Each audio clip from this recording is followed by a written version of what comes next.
Ever notice that surrendering to the Lord is a slow process? It usually begins with an admission that He is God and you are not. Something fairly obvious to the casual observer, but many times there is a long, winding road of denial and resistance before this truth finally breaks through our calloused hearts to establish itself firmly as the go point for having an accurate estimation of ourselves and God. Not that we don't make a pretense of believing with shows of religious activity and lip service to acknowledge God as Creator or as the object of spiritual musings. We do this because not believing is more difficult than simply acknowledging His reality, thus leaving the heavy lifting of atheism for stronger souls who like to be defined by what they don't believe. Simply believing, however, is not the same as surrendering, because when one surrenders to God, he is no longer who he was.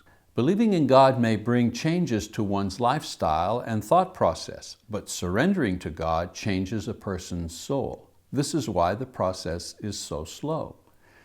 Giving up bad habits, changing opinions, practicing religious rituals are all external things done in response to one's understanding concerning the demands of their religion. Surrender, on the other hand, brings about a change in who we are and how we identify ourselves. It is no wonder then that Peter, Paul, and other inspired writers of the New Testament referred to themselves as slaves or bondservants of the Lord. Romans chapter 1, verse 1, for example. This was not done out of false modesty. Theirs was an acknowledgement of the surrender that they had experienced because of their proximity to the living God made flesh in Jesus Christ. It is comforting for us to witness their sluggish and at times grudging submission to God in the face of the overwhelming proof of Christ's divinity, because this helps us have some perspective and patience with our own slowness in finally giving up self in surrender to God. We, as believers, are often called upon to imitate Jesus, and this exhortation is usually carried out with an effort at improving our morals. It is seen as a call to sin less rather than to surrender more, and in so doing, we fail at both. The whole point of Jesus' incarnation and sinless life was to atone for our sinfulness.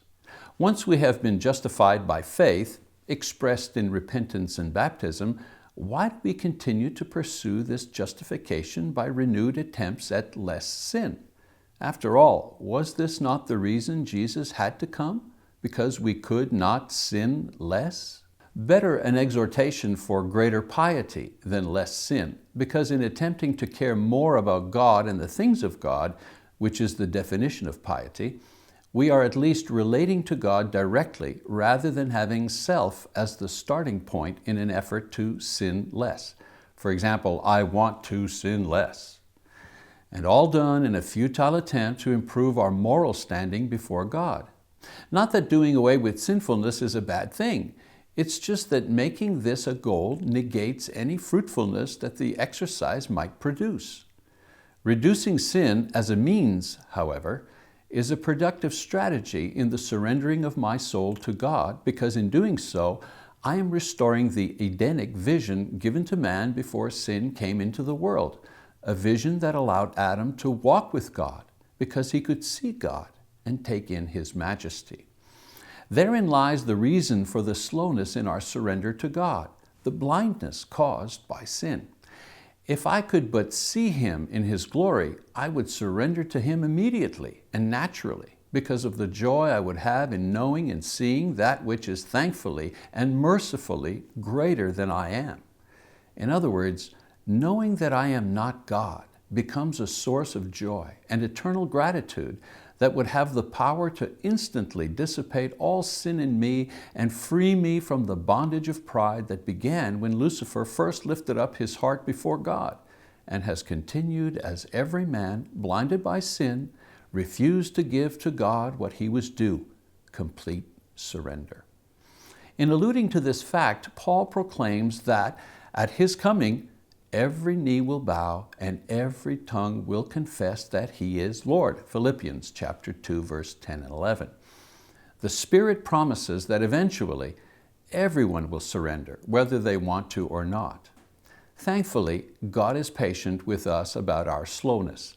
Since He is outside of time, our slowness does not provoke Him as it does those who desire to bring their complete lives to Him as a living sacrifice. In the end, for those in the slow process of surrendering, there is the constant cycle of knowing the momentary joy of being firmly held in His eternal grasp, followed by the familiar burden of being in the flesh. Only those surrendering know the wretched feeling Paul describes as his body of sin in Romans 7:24. The fatigue caused by the pull and push of the internal battle where the enemy doesn't want to quit the spiritual fight already won by Christ in us. A war of attrition where the outcome is decided, but the damage continues to be inflicted simply for evil's sake. The comfort of the surrendered soul is that once decided, the slowness no longer works against him as it did when resisting the Spirit. Now the slowness of the process leading to complete surrender provides an opportunity to glorify God because it is no longer I who lives within this slow to surrender and sinful body. It is Christ.